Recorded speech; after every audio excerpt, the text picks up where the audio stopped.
Welcome to this session of the Center for the Economics of the Internet. We're very pleased to have with us today a distinguished speaker from Stanford University, Professor Greg Rosston. Before I turn things over to Professor Rosston, a few administrative notes. First of all, we'd like to welcome our online viewing audience, and you can submit questions on Twitter at Hudson Institute. Our next program will be on Tuesday, June 19th, and I will be the speaker, and it'll be about competition in the wireless industry. On July 18th, Professor Bruce Owen of Stanford University will be speaking on my favorite topic, corruption. What a better, and it'll be a great talk that he'll give. He's doing a lot of writing on that topic these days. So now it's my great pleasure to introduce today's speaker. I've known Professor Rosston for many years. He's been out at Stanford University for far too long. It's a beautiful place, and once you go there for any length of time, it's probably impossible to leave. He's going to be talking today about federal spectrum with a very catchy title that I think has confused a lot of people about how to keep airplanes and iPhones on the air at the same time. And so with that, Greg, the floor is yours. Okay, thanks. So Harold and I were discussing this a while ago and trying to figure out format, and our thought was that a 45-minute talk was far too long, so I'm going to try and talk for 20 to 30 minutes and then hopefully engage you guys in questions. I see a few people who I don't think will be shy in the audience, so I'm happy to have questions and that sort of thing. And I thank Harold for having me out here. And as he did say, our title, I guess, was a little too precisely worded. Traffic and airplane traffic in the air at the same time. So we wanted to think about airplane traffic being kept in the air as government spectrum.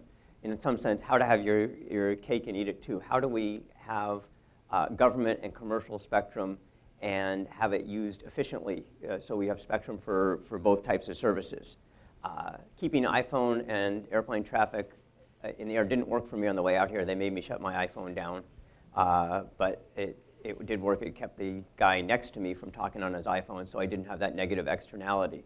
And this negative externality is something you need to think about a lot in the use of airwaves, is what does somebody else's transmissions do to your transmission and vice versa.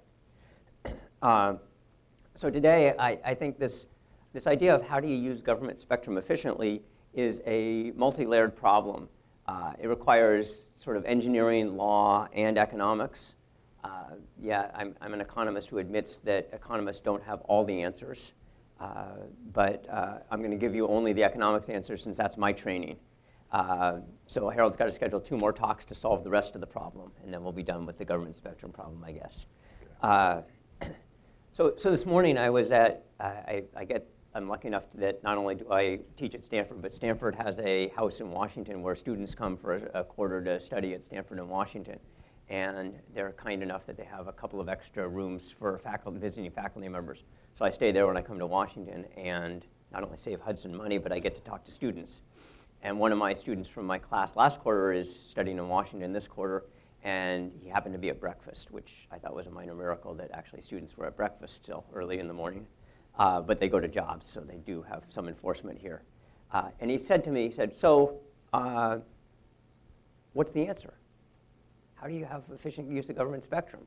And I was like, wow, he cut right to the chase. He wanted to know the answer. And I was like, well, this is a complicated problem, and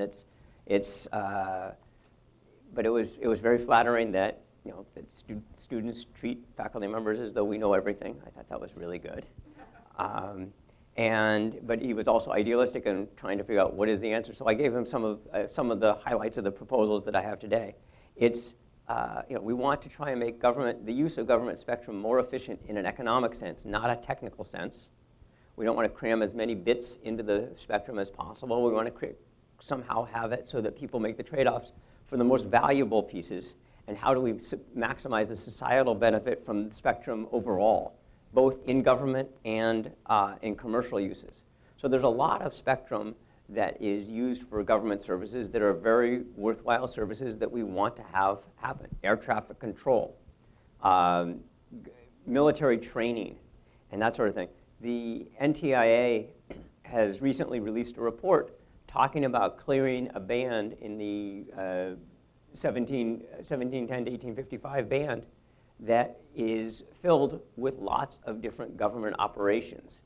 And they talk about, there are government satellite operations in that band, there's military training in that band, there are all sorts of other operations, and each one they claim it's currently used for government service, and they say, well, okay, how are we going to replace the wireless services that are in those bands if you take that spectrum away and give it to commercial services? And what will it cost to replace those services? So this is sort of the backdrop of what does government do and what does it use it for. And the other piece of it is on the commercial side, you keep hearing about a spectrum crisis. And this is sort of the motivation. People talk about a spectrum crisis and a spectrum shortage. Economists tend to look at it very differently. We tend to look at things as supply and demand. Is there really a crisis? Well, you would expect if you think about spectrum, if you thought that you knew everything about, if there was perfect information, markets were perfect, everything worked, then the price of spectrum should rise gradually according to the social discount rate, right? People in 1984 who started buying cellular licenses, those would increase in value as time went on, but they would know that the United States was going to release PCS spectrum in the early 1990s, that there was going to be an iPhone and data demand would go up, that there was going to be a transition from 2G to 3G to 4G, and how much this thing would work. And if all these things were known, you would have a very smooth transition of spectrum at the discount rate.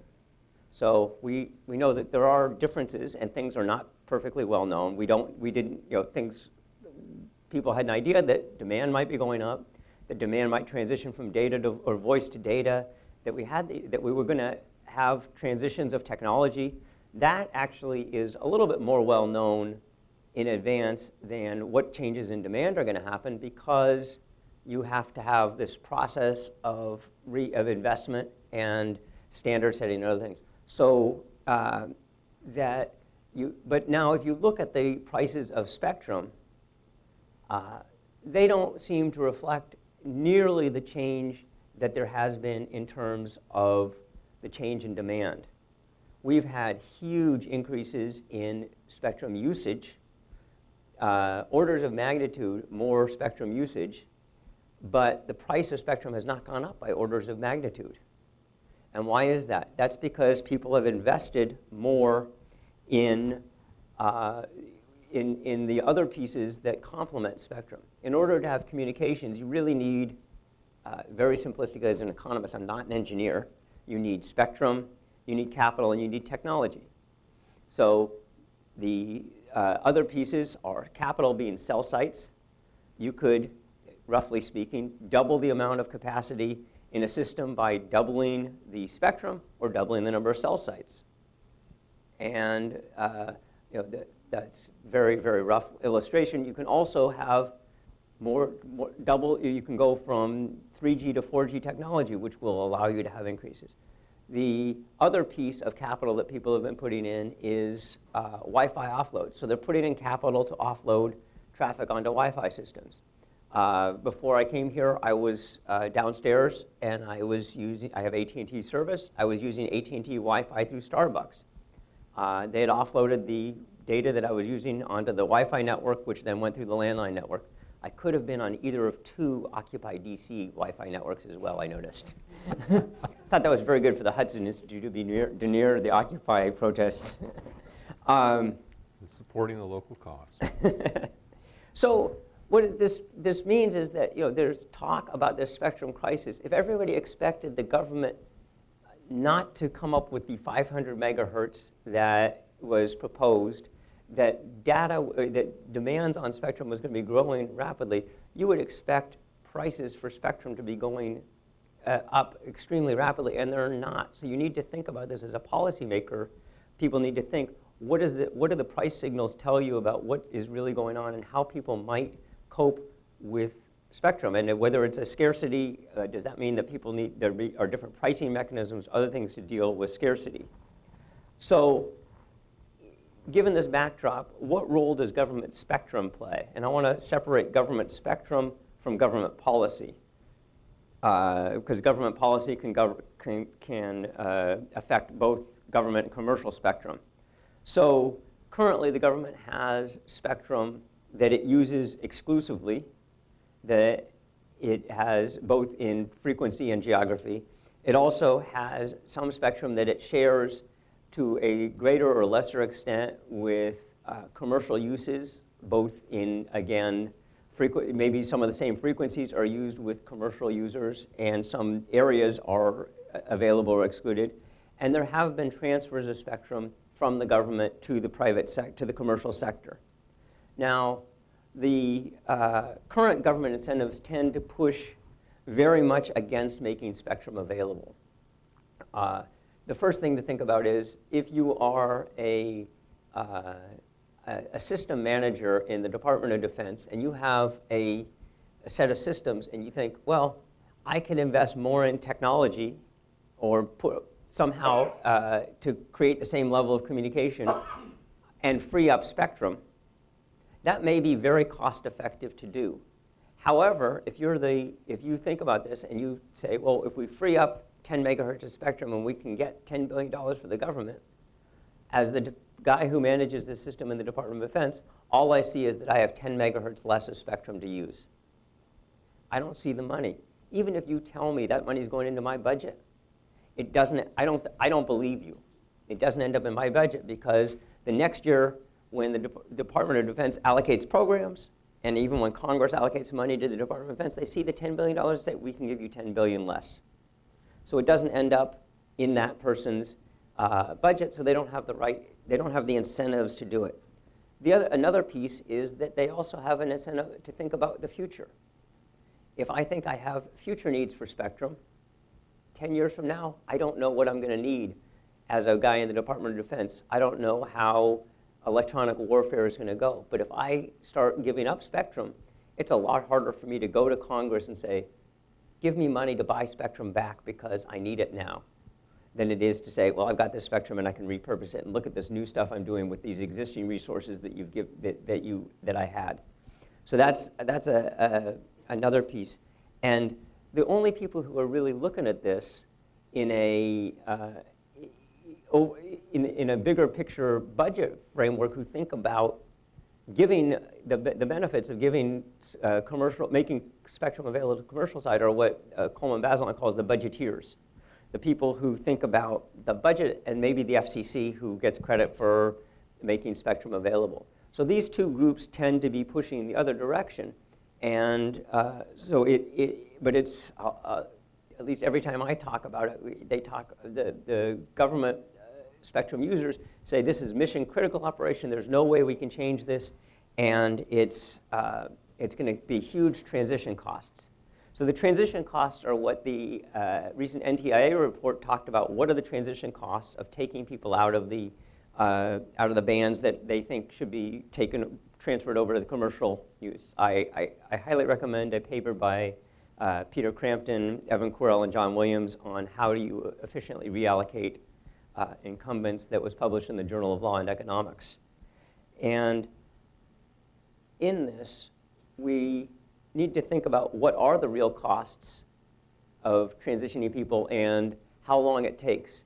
Because if you think that radio systems evolve over time and users would replace radios with new radios over a life cycle, it may be easy to relocate somebody at times when they're already going to replace a system. So length of time matters, and also should somebody get should you actually replicate what the government user has, or is that too much? Is that sufficient to provide their operation? Do they need more or do they need less? Sometimes you might say, for example, in the PCS replacement, a lot of microwave links were replaced by fiber optic links. So they weren't replaced with wireless communications at all. So these different things matter in what you're going to do. So what I want to try and think about is, how do you create a path for more effective use of government spectrum?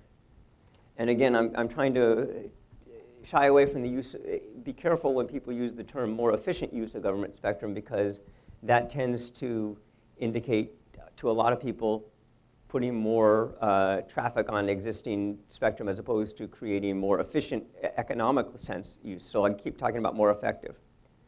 Now, the reason that I think government spectrum is underutilized is because the actual users don't face the opportunity cost of the spectrum.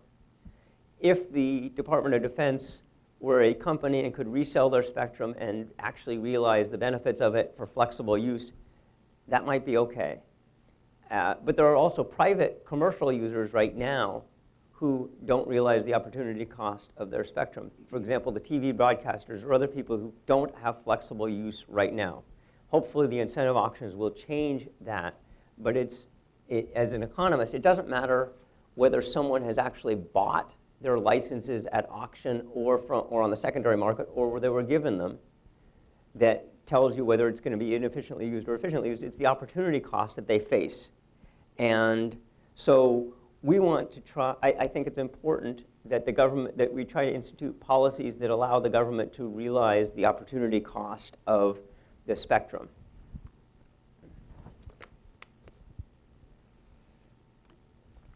So if we had the dream world would be if you had all spectrum available in a very fluid, well-functioning marketplace, and people could buy and sell spectrum very easily. They could get short-term and long-term ability to use the spectrum. They would understand what interference rights were and everything else. It was very well-functioning. But as I said earlier, the budget problems of individual managers cause them to not want to sell what they have because it really doesn't impact their budget unless this was something that they were a regular part of their budget. They do have other pieces of their budget that are regular parts of their budget that are mission critical that they actually go out and buy on the commercial market. They hire people. They have the radios that work on these pieces of spectrum, the satellites they buy, the tanks, everything else that they use for communications is done on a commercial market except the spectrum.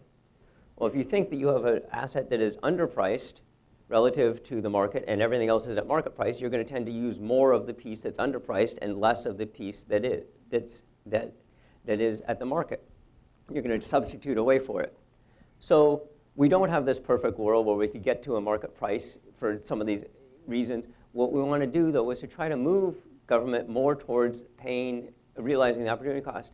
And I think that that putting fees on government spectrum users that would then be in turn turned over to the Office of Management and Budget, which has more of an overall view of what are the costs and benefits of government operations, would be a much better way of getting people to realize the opportunity cost. Some people have argued against fees on the CSMAC, where Harold and I were both on a subcommittee of the Commerce Spectrum Management Advisory Committee. Different people who were involved with the defense industry seemed to make two different arguments to us about why fees would not and could not work. The first argument they would make was that if you put fees on the use of spectrum, no government agency could afford to do it. And therefore, it was just a way to get people off the spectrum. Then they'd say, and if you did that, Congress would just increase the budget for these guys so that it wouldn't make any change in behavior. So you can't have both of those arguments work at the same time. I'm pretty sure that you can't have people not have enough money and people have too much money. It won't work. But the argument is, first, it won't increase any taxes in some sense because it was money that was coming in and cycling through the government. So that's one nice thing about this is that it doesn't face any opposition on a tax basis. It does possibly, if government users say, well, look, if we have this as our regular line in our budget every year, then we do have an incentive to, unlike selling at one time, if we have to pay for it every year in our budget, then if we can cut that piece out of our budget or reduce the use of that, just like we may have one less building that we pay rent to GSA for. And maybe I'm treading on thin water here talking about GSA and wasting money, but the government agencies do look at their resources, and the spectrum is one of the things that they would have to pay on fees. Now, one piece of thinking about fees is I don't think it would be a good idea to implement it tomorrow on fees, setting them at a market price tomorrow. But over the longer term, yeah, you should set it up to the market price. In England, they've done spectrum fees, but they stopped increasing it at about half of the market value of spectrum is what they claim. So there hasn't been a whole lot of action. Nothing has happened with government returning spectrum because the market price was about double what the fees were. So people didn't have the right incentives in the government to necessarily give up spectrum.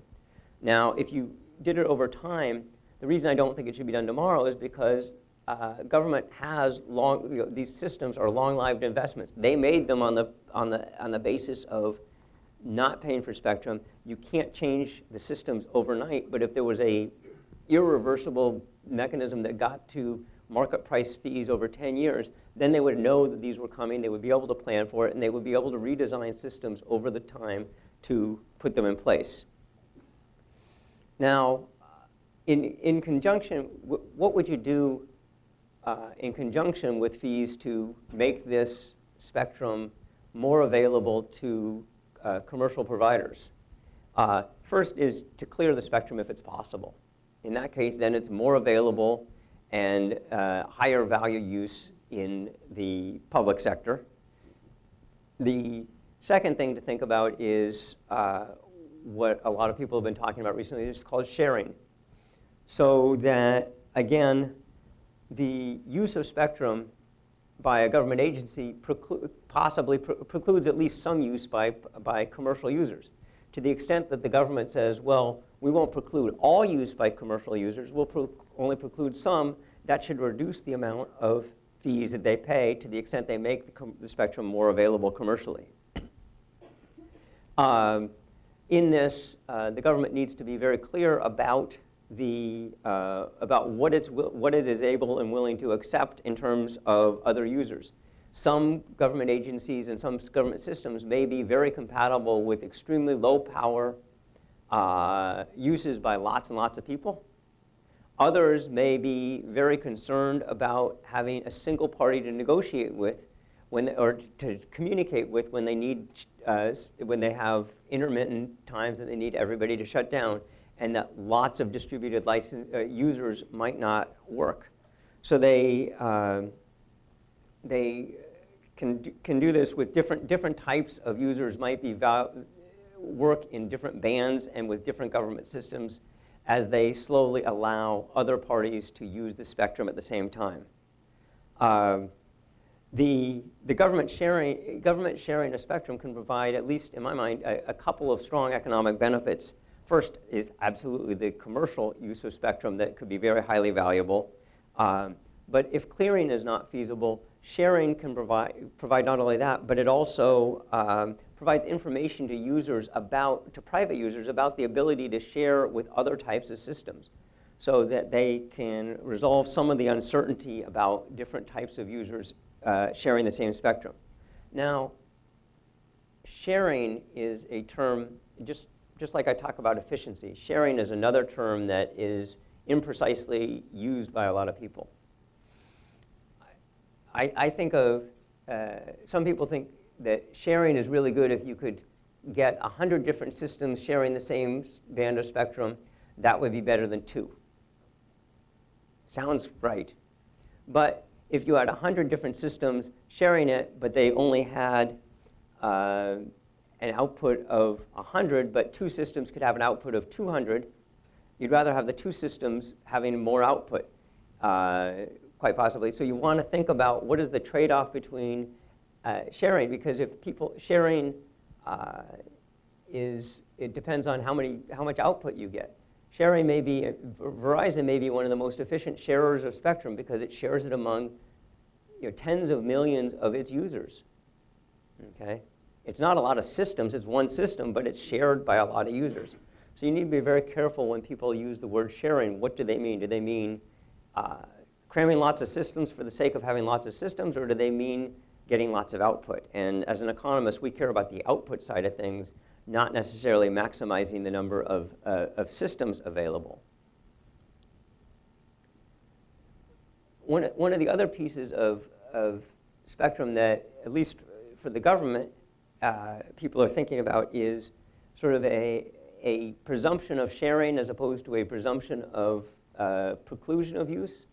So that if somebody is not using the spectrum, if a government agency has the right to use spectrum but isn't using it, that there is some way that other people can use the spectrum while it's not being used. That sounds pretty reasonable, especially if you, but this requires a strong enforcement of property rights. That you can, if the government does need to use the spectrum at a certain time, that you can actually use it then. That the users will be switched to other bands, or somehow you can have a strong enforcement of property rights. I was talking over lunch about Harold Feld, not to be confused with Harold Furchtgott-Roth, wrote a blog post about the light squared situation, which is extremely useful for understanding the facts of, at least maybe as an outsider, because I'm not an insider on that and know the details of it, but it was very enlightening for me to read this and understand exactly what went on in the light squared debate and why light squared had the license and there were GPS guys, and why light squared's use of it as it proposed would interfere with GPS receivers. And the bottom line is that Harold goes through this whole explanation and says, you have these GPS receivers that are very sensitive to transmissions from other bands, and his claim at the end was, well, this is a failure of the property rights system. And Tom Hazlett will be very happy to know that I disagreed with that. That in my mind it was a failure to well-define and enforce the property rights. That if you had well-defined and enforced property rights, you could have solved that in a different way. And that's the same thing I think you need to take that case, and I think people are very concerned about the light squared situation from the government, is can they allow other people to use it and then still retain their rights to use it at times when they want? If you have a use it or share it proposal, does that give enough assurance that you'll be able to use it later as a licensee?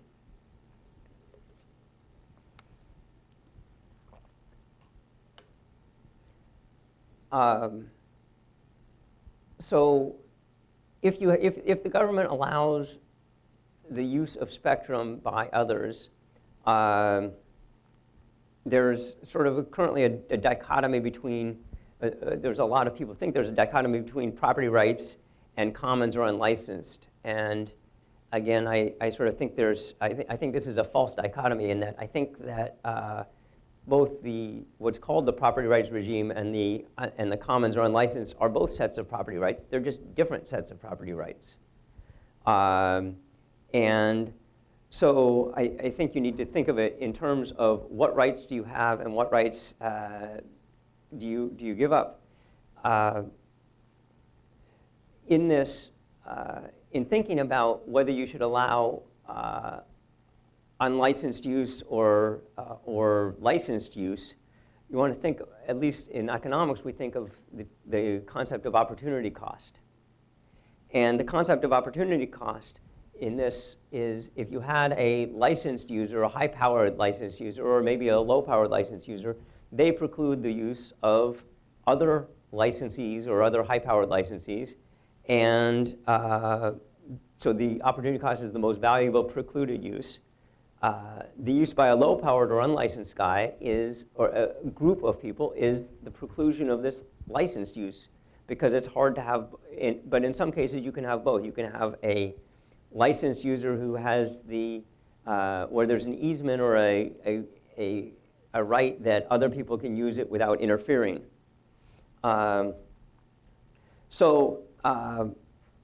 In thinking about unlicensed use, it tends to be the case that an unlicensed use has been very low power and low radius. Maybe the occupied DC guys don't get to this side of the building, they only get to the outside of the building. But they're not blasting for a square mile across DC, at least I don't think they are. Maybe they have untuned their radios so they do blast further, but they're not supposed to. And unlicensed use is predicated on the fact that you can have a lot of users who don't create contention for other users. And they're at low power. And as power goes up and the radius of the transmission goes up, the contention goes up. Instead of having 10 wireless licenses to choose from, if everybody's radius was a mile, I'd have 100 or 1,000 licensees to choose from, but none of them, they would presumably have less ability to provide good service. The throughput would be much lower. Technology may make it so that throughput gets higher and there's less contention between them, but that's still an investment in capital on that side. So the government needs to think about what kinds of things it can live with. Transactions costs and market power can also play a role into thinking about how the government should think about what kinds of people it should allow to share the spectrum with it. If there are a large number of licensees, then it can be hard for some new entrant to come in if there's market power. A larger number of unlicensed users can make it hard for a new entrant who has a licensed service to figure out how it's going to play, and also to aggregate these rights to figure out what's going on for the government. If there is market power, we can have inefficient denial of spectrum access. But we need to be clear about these kinds of things like denial, exclusion, or warehousing. They're only harmful when there is market power and not always then. So the economic framework that the government should think about should take all these into consideration. That higher power and better propagation means that unlicensed use would create more contention. So better propagation tends to be at lower spectrum. So if you have higher frequencies, those might be better suited for an unlicensed use. And there are things, very narrow beams can create less contention as well. If you had spot beams that go from building to building, like in the very, very high frequencies in the 90 gigahertz range. But also the higher power means that it's going to have higher value both for licensed and unlicensed uses. So one thing to think about, is there a way to think about establishing priority of use and for different sets of systems? I think I'll wrap up with sort of trying to come up with my main things, and then hopefully there'll be lots of comments and questions. So I think there's a lot of promise in government spectrum. There's a lot of government spectrum out there that could be used in conjunction with governments at the same time by commercial users. Right now, the spectrum is used to provide valuable government services. I'm really happy that my plane stayed up in the air and that the radars were used to direct me in. But it could be also more valuable used in commercial services, in either licensed or unlicensed uses. I think we're going to have both.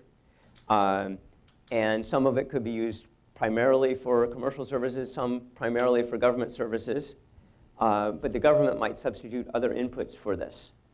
And the one way to get this to happen is to phase in the use of fees so the government spectrum operators have the right incentives to make their spectrum available, and to also have more of a default rule that says when government spectrum isn't being used, that other people can use it as long as they have a way to securely shut down. So I think this kind of use of government spectrum can provide more competition, can provide more spectrum capacity, and can provide a lot of information to commercial spectrum users about how to use spectrum efficiently. So I think I'll stop there. Well, thank you very much. Sure.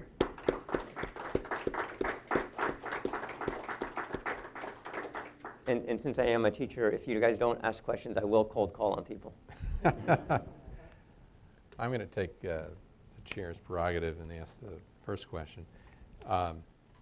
Greg, could you chair Department of Commerce Advisory Committee on Spectrum, and I was wondering if you could just describe a little bit about what NTIA does in terms of coordinating government spectrum. I was at an event over the weekend and was speaking to an academic from out of town, and he thought everyone in government had the same view about everything, and was surprised to hear the different agencies didn't always see eye to eye on various issues. So I was wondering if you could just describe sort of the coordinating function that NTIA has and the challenges of dealing with spectrum in a lot of different agencies. Yeah, so the NTIA is sort of the government spectrum manager, and so a lot of this is, a lot of what the NTIA does is classified.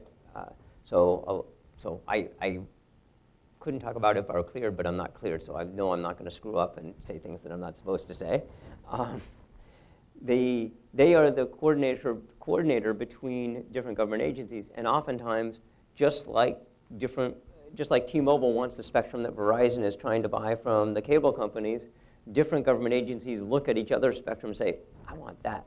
So the NTIA serves as the coordinator within the government about which different agencies get to use which spectrum, how they do charge, so they do have that as part of their charges to figure out, to allocate the spectrum among different government agencies, to deal with national security, to deal with the interference concerns among them, and also to try, as Department of Commerce part, to try to push them to use less spectrum.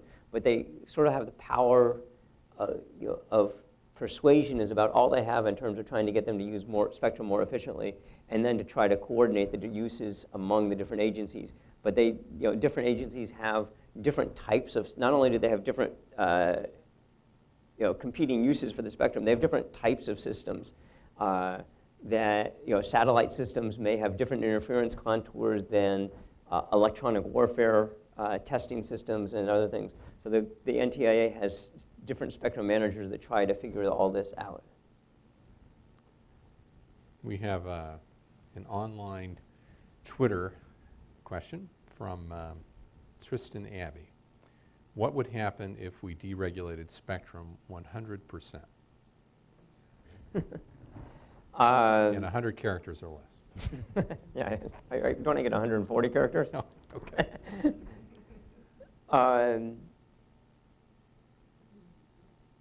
So if you deregulate it completely, I think I talked a lot about this, that the government has a lot, the incentives for the government agencies are that they don't want to give this resource up because they see that it will affect their budget in the future. It depends on, a lot of this depends on your view of short-term and long-term government budgeting.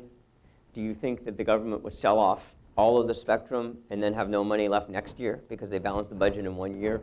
I don't think that people would end up doing that. So I think the government would keep some spectrum, but it would really put a lot of pressure on the government to use spectrum more efficiently, to think about the opportunity cost at a high level such as OMB, whereas they don't necessarily think about what it is that we can auction.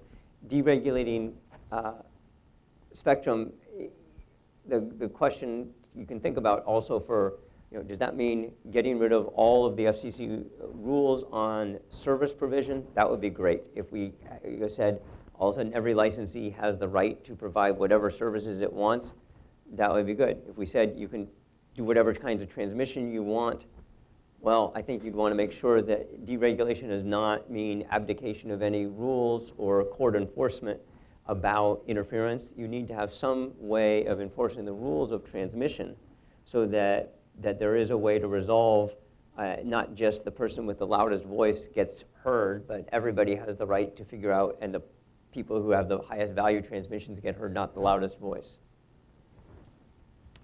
Let's turn over the floor for some questions. Okay. And please, we're going to have a microphone, and please identify yourself. Jim Snyder from iSolin.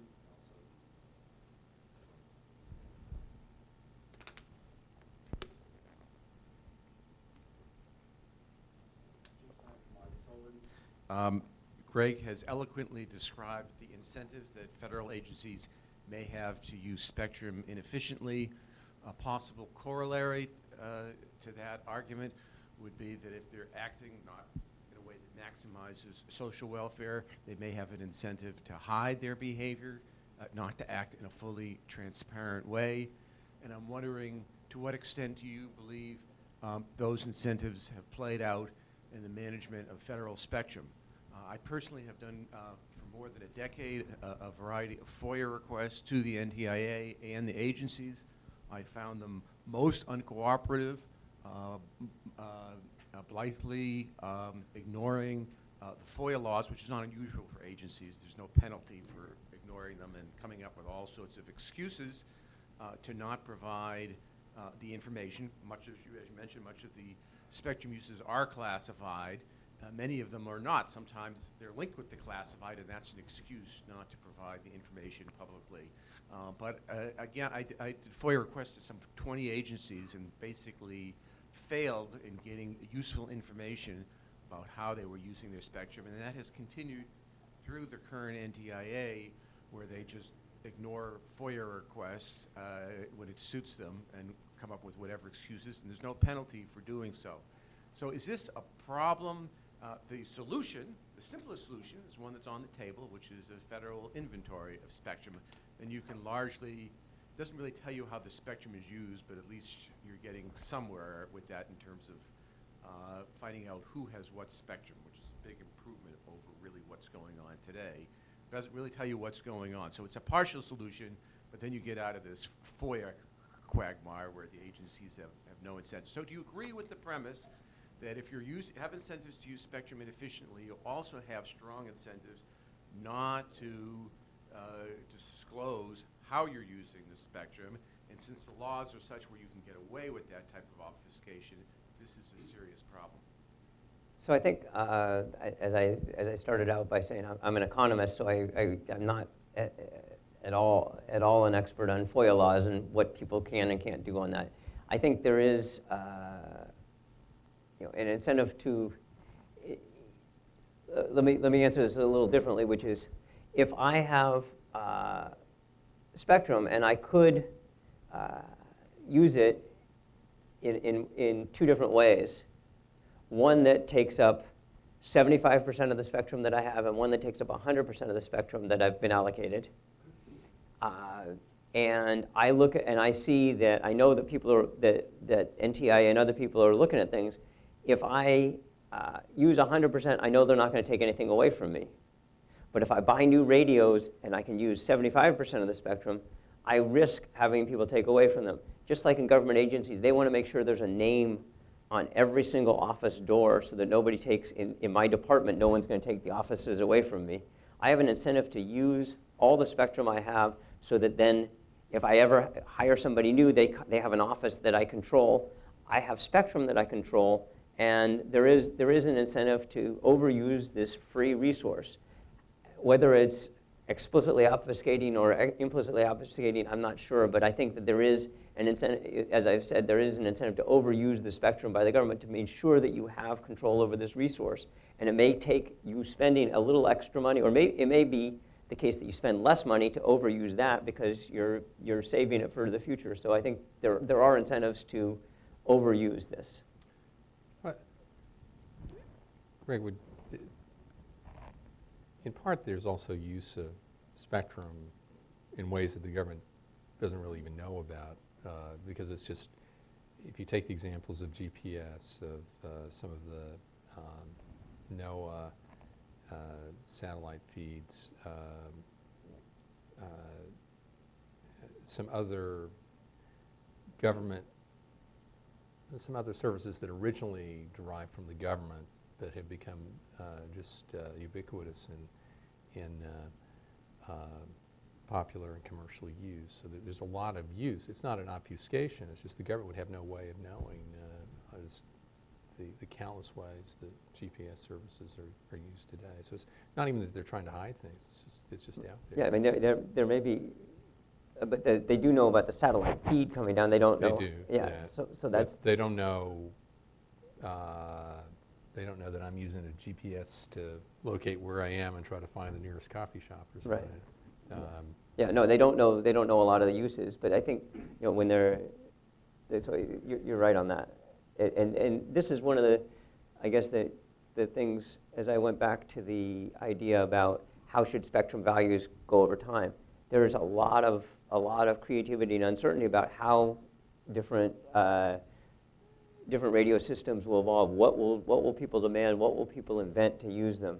I used to have a slide deck that had a Wi-Fi system with a Pringles can in it, because somebody had figured out that that was a way of making Wi-Fi signals travel a lot further. The Pringles can was the right diameter too.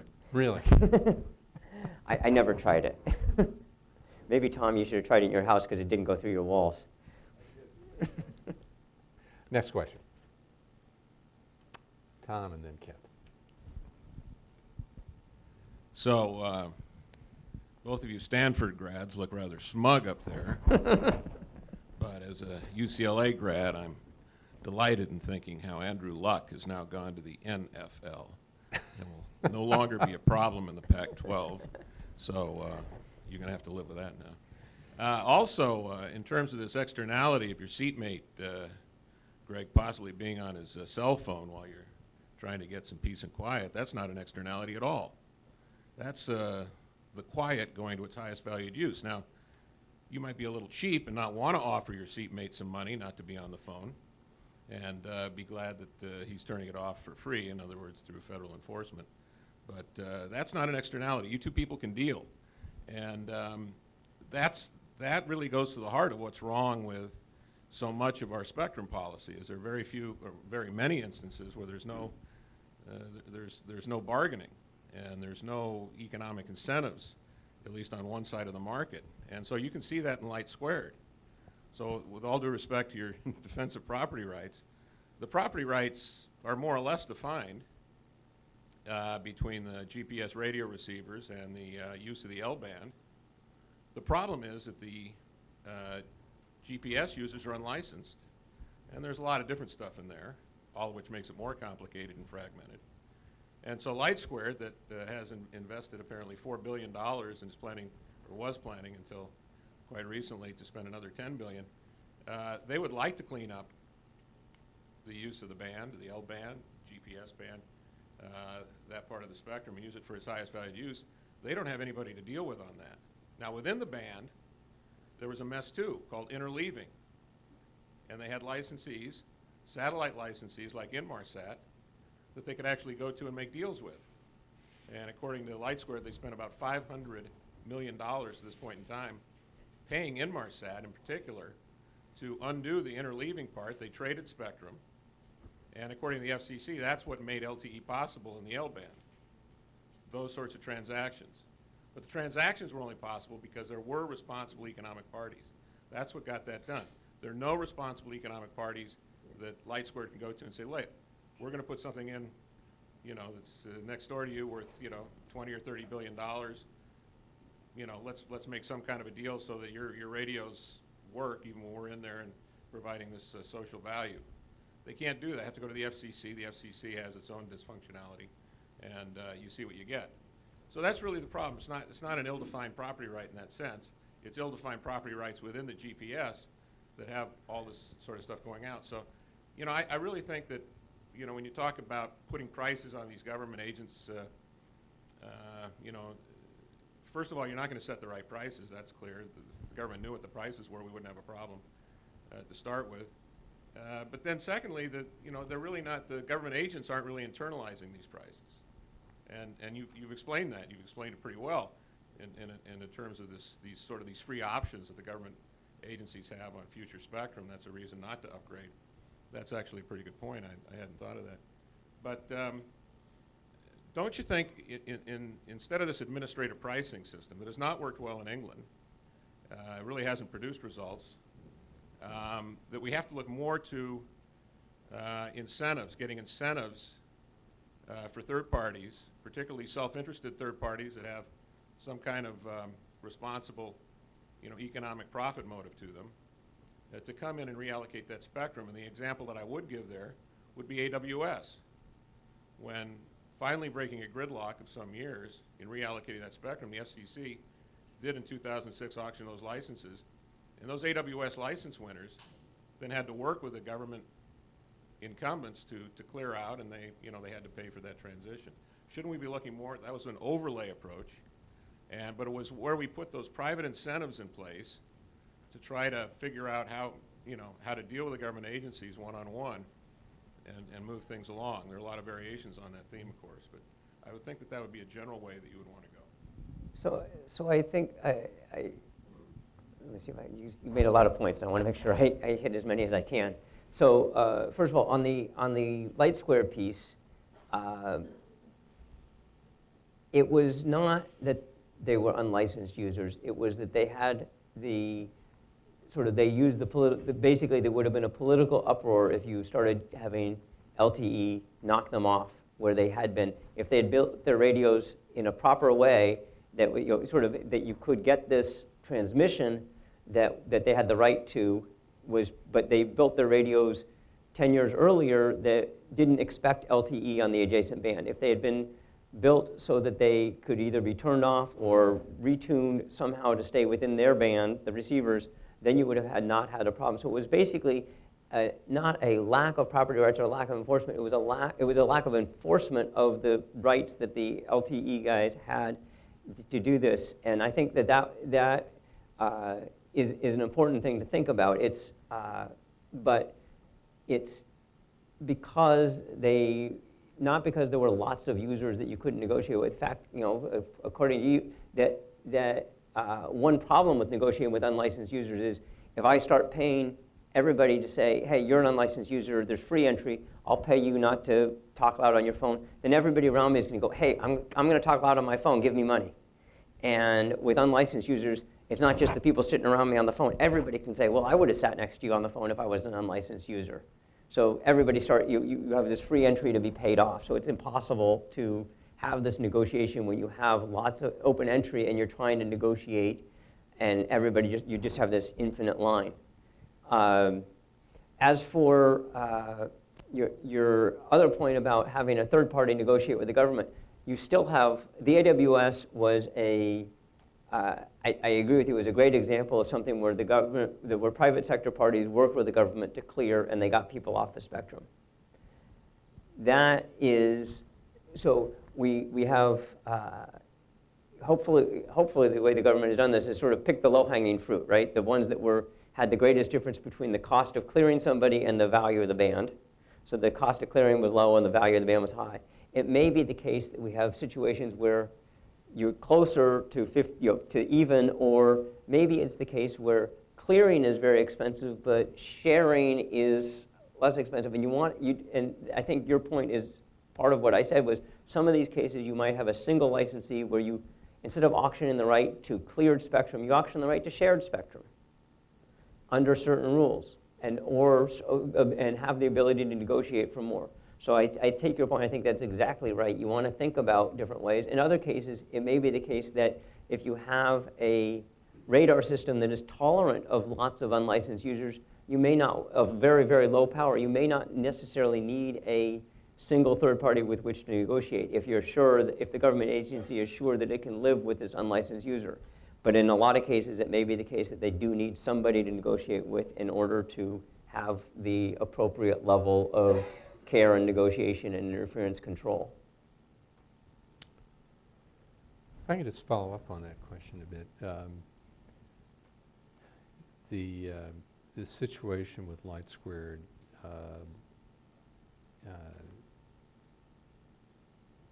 a lot of the discussion has been just on that particular band, but it does create an unsettling precedent. Unfortunately, there are other prior examples as well where you have a licensee who has a license to provide a certain service, and then parties in an adjacent band or in the same band who may be unlicensed or happen to be there first, if you will. Sort of a gold rush phenomenon. It's the party that's there first is able to exercise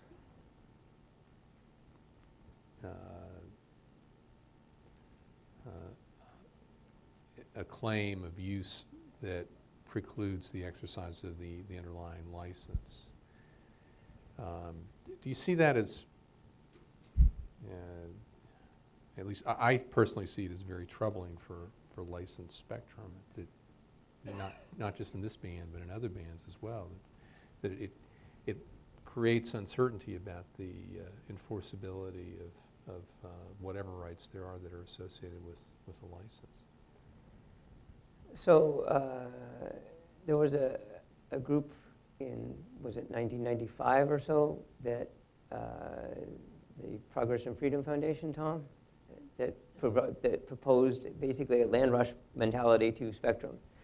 Larry Pressler had a group that put together a plan, of which Tom was a part, I think, of saying, let the spectrum be open. Anybody who establishes their claim first gets the claim, and then we'll resolve through transactions and negotiations anybody else's rights to do it. I think that that people, that there's not a lot of free and open spectrum now. So basically, you're already in the situation where people have the rights now. So they're not. If you open up, you're not going to create much more of a land rush than people have now. And so the question is, how much do you enforce the rights of existing users to preclude the use by others in adjacent bands? And I think that this is a situation where there's economic efficiency and equity. Was it depends on how often you would do it. If it's one time, or if you want to establish ongoing precedent. I think you want to establish ongoing precedent that says, look, somebody has the rights to do things. You can negotiate with them to get them to change so that you can make your operation. There are times where it's more or less difficult, depending upon how many people you need to negotiate with, what their rights are, and what you're planning to do. Next question. Oh, Kent Mickelson. Hello, Greg. I can't. You described a very interesting situation where agencies or other government users currently do not face any opportunity costs for using the spectrum that they have been allocated. And you're proposing a system where someone like OMB effectively charges a fee for this and creates incentives for agencies to use the spectrum in a more efficient way, as an economist would term that. Have you given some thought to the transition from one system to another, how that would work? Perhaps this falls out of your economics realm and into the government realm, but just in terms of budgets and allocations and what's real money and what's funny money, how that would work and whether the incentives would be real. So I think transition is important, and I think it is important not to flash cut, but to take time to do it so that the government but it's also important to have it be somehow, as much as possible, have it be irreversible, so that you don't get every 2 years when there's a new Congress, you don't get people coming in and claiming you need to stop the transition and we need to go back, so that the government agencies have a clear knowledge that this will happen, that the transition will occur.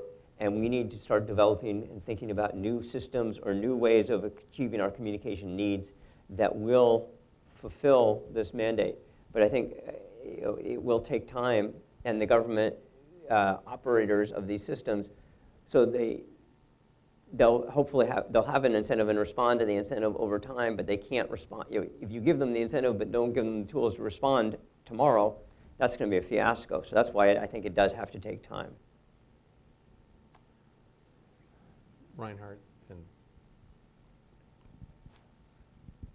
Thank you. Reinhard Wick with Deutsche Telekom. Greg, I might have a very simplistic question.